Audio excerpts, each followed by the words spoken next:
Welcome to the Captains of History podcast.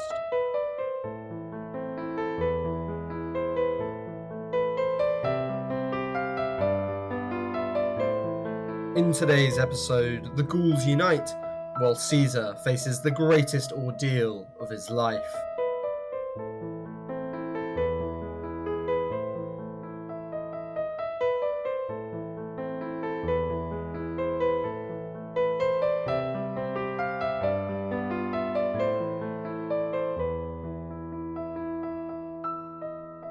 Seeds of Rebellion. That year in Gaul, the harvests failed, and the lands were starved of their usual bounty. This was caused by a combination of an unusually dry summer that year and the years of war that had raged throughout Gaul. This had denuded the fields of people to work them, and marching armies had trodden usually fertile lands to a mush. With the food situation in Gaul so desperate, Caesar thought it wise to spread his legions around the country. That way, the burden on the tribes on whose land they were billeted would be lessened, and they could keep a watchful eye on more tribes. So the 8 legions under Caesar's command were spread out independently across a wide area of Gaul. Each was placed under the leadership of a legate or quaestor. These included important men, such as Gaius Trebonius, the tribune who had passed the law giving the triumvirate their 5-year commands, Quintus Tullius Cicero, the younger brother of the eminent consular Marcus Cicero, and Marcus Licinius Crassus, the elder son of the now dead triumvir Crassus. Legateships were often given as political favours, such as we can see in the case of Quintus Cicero. Although he was an able soldier, he had attained his position as a sign of the new friendship and grudging alliance between Cicero and Caesar, formed after the Lucca Conference. Caesar therefore did not have the greatest faith in his subordinates' abilities. Also, like most Roman aristocrats, he couldn't abide others, particularly his officers, from claiming credit for his victories. His old enemy, the dictator Sulla, had been able to blacken Marius's name and embellish his own later in their careers by claiming the real credit for victory in the Jugurthine War. Marius had been the commander-in-chief and took all the kudos at the time, but it had been his legate Sulla's personal actions which led to the capture of the treacherous King Jugurtha. When Sulla had come out of Marius's shadow, he had been able to use this fact to claim credit for the entire victory at Marius's expense. Caesar was fully aware of the dangers that overly aggressive and successful subordinates can be. Therefore, he did not allow his legates too much independence of action, although he was never stingy with praise for those senior officers who earned it, as would soon be the case. The first signs of rebellion began when Caesar's chosen king of the Carnutes tribe was murdered and replaced with one antagonistic to Rome. But this was just the first glimmer of a wave of revolt that would soon sweep through all of Gaul, almost ending Roman ambitions and Caesar's very life. Major rebellion was planned and raised by a chieftain of the Treveri tribe called Indutio Maurus. Whilst he was the overall coordinator and leader of this revolt, it was not one united army that was raised, but rather a series of separate revolts, all timed to occur at once. The most serious and devastating of these occurred in the land of the Eubrones, when a strong force, under the joint command of Cotta and Sabinus, was attacked in their camp. A prince of the Eubrones, called Ambiorix, persuaded the legates that the attack had been led by a renegade rebel, but that due to a massive German host about to invade, they should leave and rejoin Caesar in preparation. Believing this trickery, the Roman force, between 6,000 and 8,000 men, were ambushed and slaughtered. Only a few survived to tell of the treachery and defeat. Caesar was held to blame for the disaster, especially by his enemies in Rome. After all, he had placed the army under a joint command, and although this might have made sense to a people who believed in the splitting of authority into 2 positions, it proved fatal to the men under their command. That had been Caesar's mistake, and it broke the aura of Roman invincibility in Gaul. Everywhere, news of the massacre spread throughout the distant lands, and everywhere more warriors prepared to overthrow the invaders. Caesar, when he heard of the massacre, was genuinely distraught.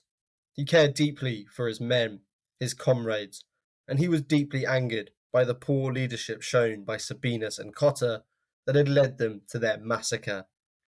This was another reason why he did not allow independence of action from his legates, apart from Labienus, because, apart from Labienus, he could not trust them with the lives of his men. Upon hearing of the massacre, he vowed not to shave or cut his hair until he had avenged his men.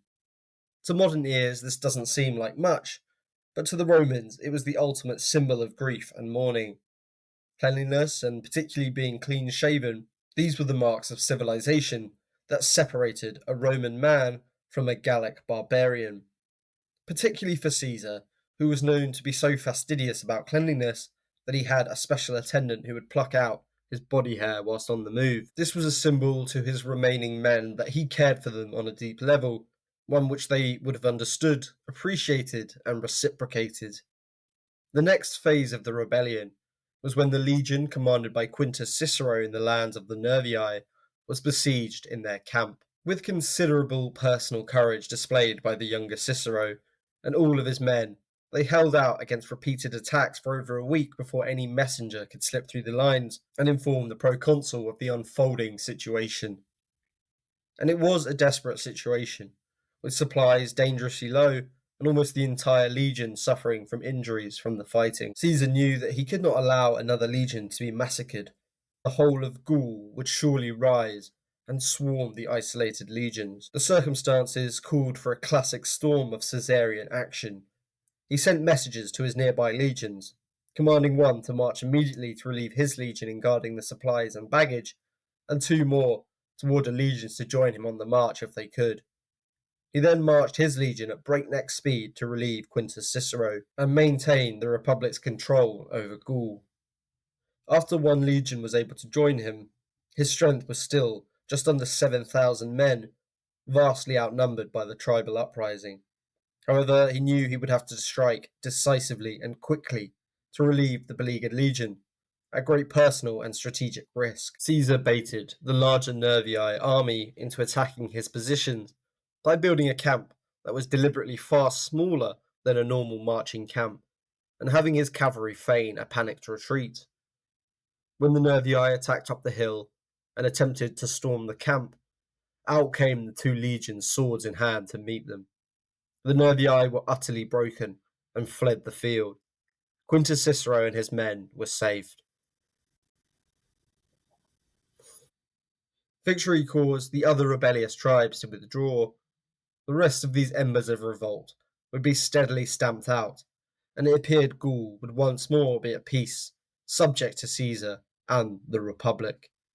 But a fire far more perilous was rapidly igniting, and all of Gaul would soon be ablaze.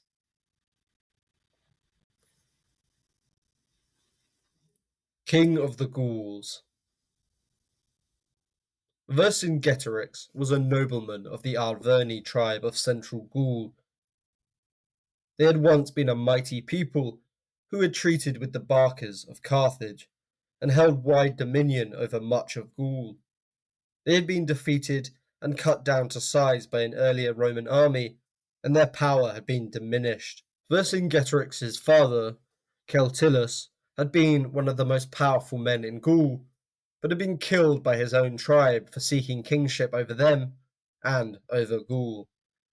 It appears this animus for national kingship and universal rule was present in father and son alike. Vercingetorix had been one of the young aristocrats who Caesar had assiduously courted and attempted to sway into the pro-Roman camp, but he had failed spectacularly. Here was a foe truly worthy of doing battle with Caesar. The previous rebellions in Gaul had been local affairs, involving tribes always hostile to Roman rule. This new rebellion, which Vercingetorix would lead to its bitter climax, was led by tribes previously friendly and allied to the Republic, including tribes and kings who had personally done very well from Caesar's conquests. However, these men now realized the terrible truth.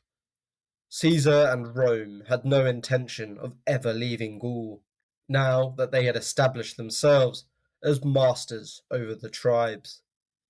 The recent executions of tribal leaders accused of plotting against Rome went a long way to show the aristocracy their fate if they ever dared defy Caesar.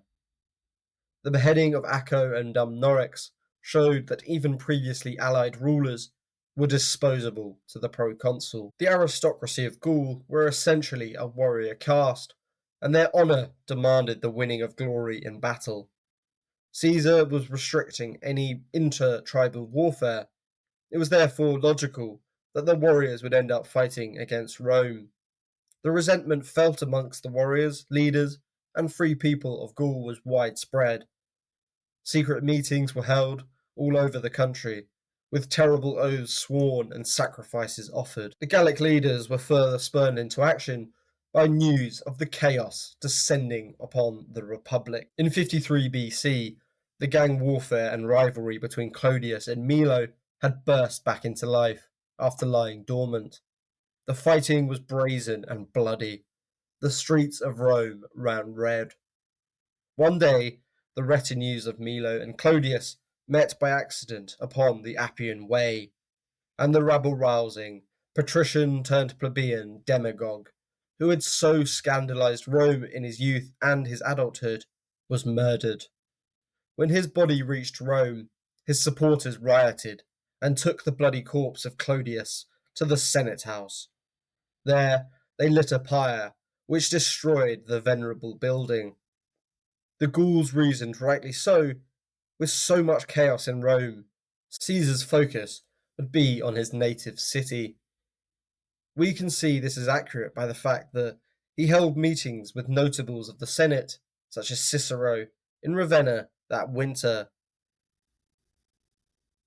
The rebellion began when the Carnutes massacred every Roman trader and settler in the modern-day city of Orleans. This was followed by the rising of Vercingetorix at Gregovia.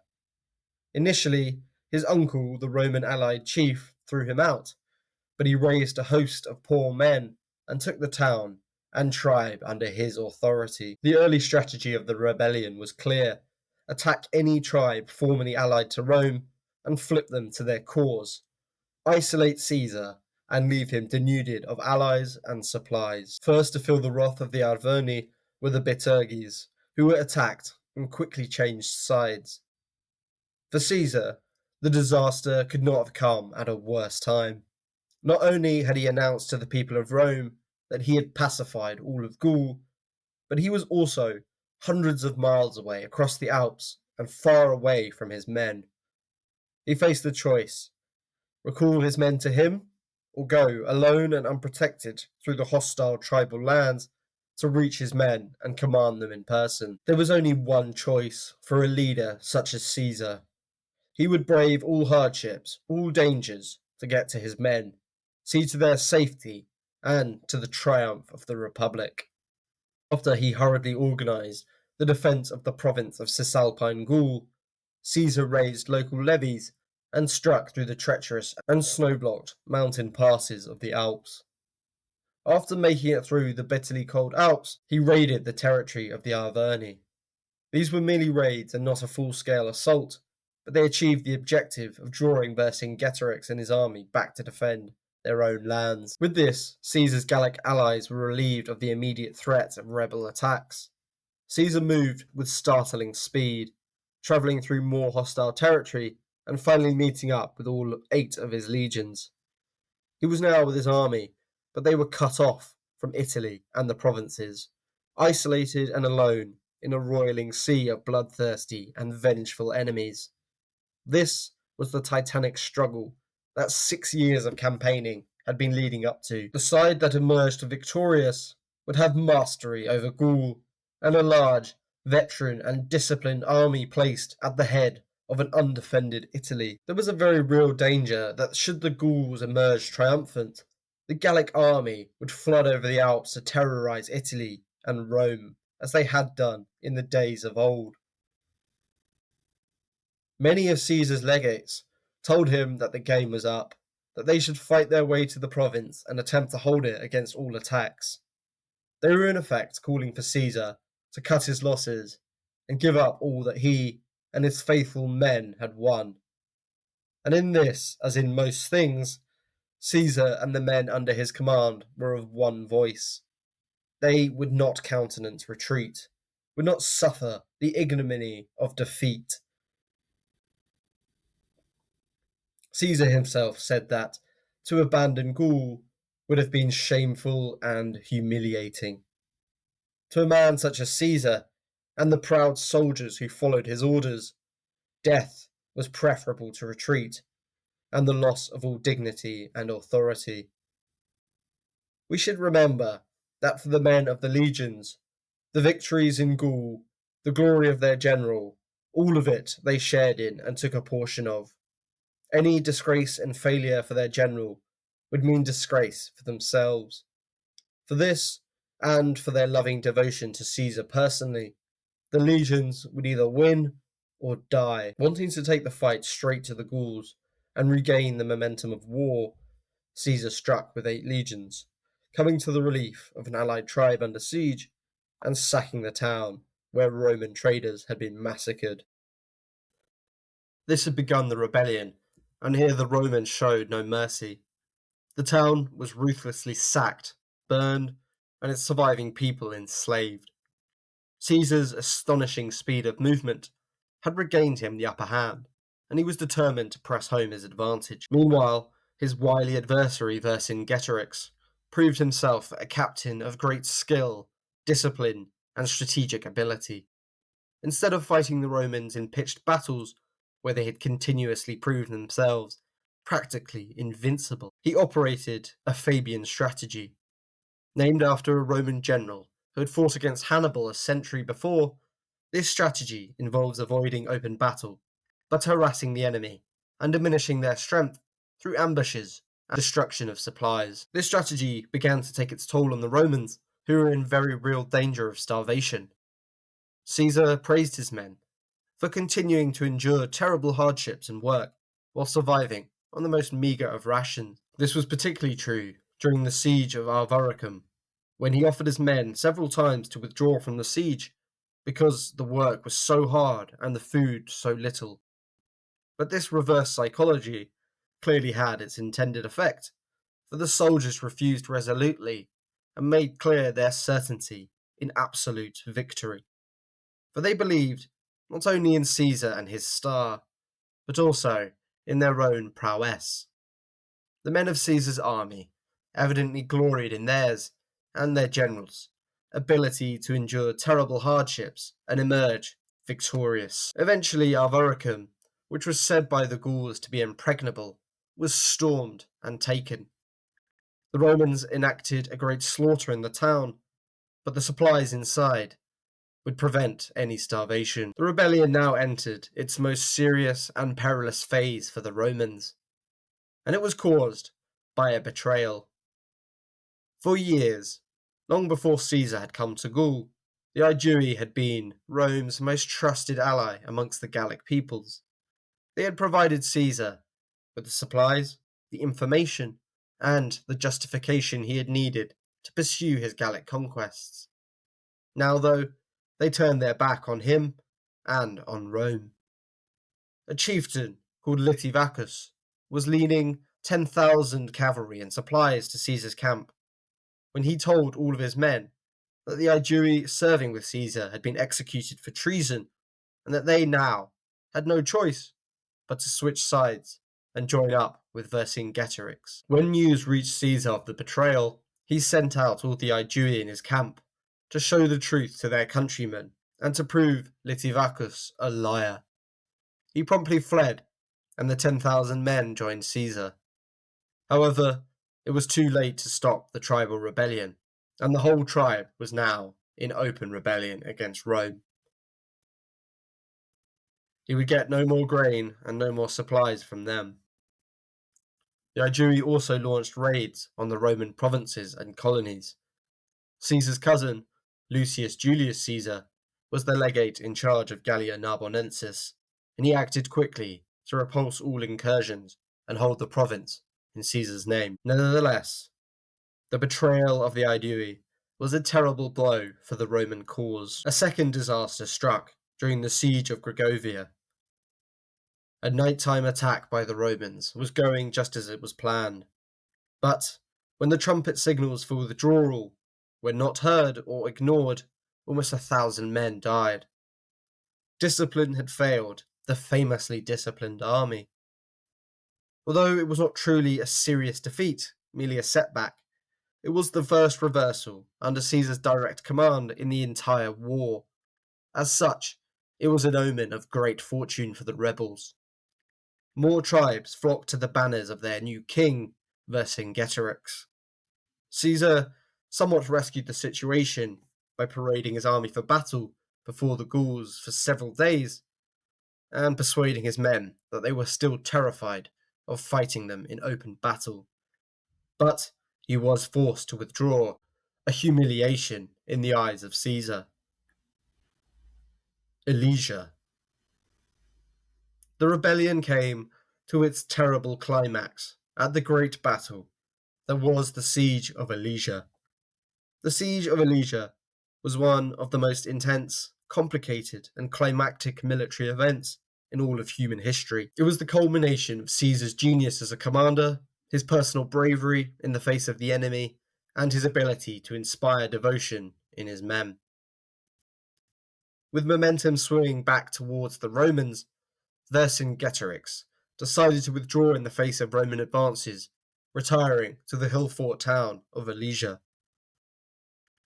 Caesar followed and ordered the total encirclement by siege lines of the town. These fortifications were truly enormous in scale, with an 11-mile rampart containing 23 forts and several massive legionary camps. At first, the walls had been erected to keep Vercingetorix and his host inside Alesia, but news soon came that a relief force was approaching, and Caesar ordered a second line of massive defences, this time to keep out the relieving army.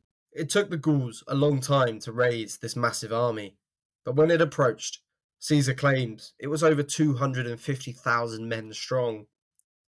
If those numbers are correct, it was almost certainly the greatest army ever raised in Gaul. No wonder then that it took longer than Vercingetorix had expected, but because it had, he was faced with a terrible choice. They only had a finite supply of food, and to save it for the warriors who needed it to fight, he took the decision to expel every useless mouth from Alesia.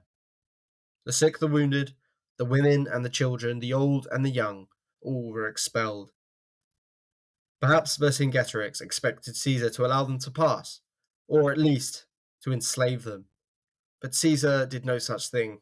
Either he feared that it was a plot to allow the warriors to attack the siege lines, or he wanted the Gauls to take them back and force starvation upon them. Either way, neither side would allow the helpless people in or give them any food. The great siege of Alesia, which settled the fate of Gaul, was waged with the background cries of the starving and freezing innocents in the middle. They died of exposure and starvation. Cold, calculating, and cynical ruthlessness was displayed by both Vercingetorix and Caesar, and truly they were foes worthy of one another. The day after the relief army appeared, it massed great numbers of warriors and assaulted the Roman siege lines.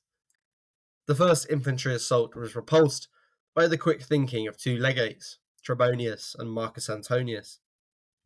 The next assault was far more organised and well planned. Noticing a weak point in the Roman siege lines where a large hill had been left out of the walled fortifications, the Gauls amassed thousands of men there at night. At noon, they attacked, pouring down from the hill and assaulting the vulnerable lines. And at the same time, Vercingetorix came out of Alesia and began attacking the inner defences.